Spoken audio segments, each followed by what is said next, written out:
Харьцуулж үзээр ерөнхийдөө Skin Booster гэвэл Rejuvenan, Juveluc гэд олон төрөл байдаг. Эдгээрийг арьсан доор шүүд тайрдаг болохоор арьсан дээр овгор товгор үсэж арьсыг цочрох тал байдаг.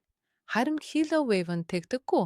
Канюла ашиглан жигт тараахад л арьс хангалттай гялзалж чиглэг босах эффект өгдөг нь маш том давуу тал юм.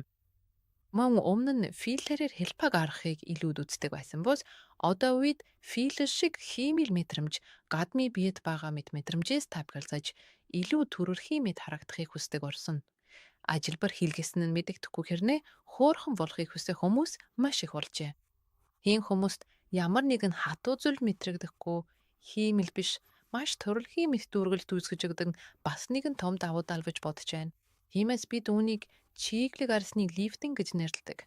Дүүргэлт болж нь гялалцсан чиглэг эффектийг зэрэг өгдөг гэж тайлбарлахаар маш уушин хүм үнийг сонгодог. Юукэлкэ.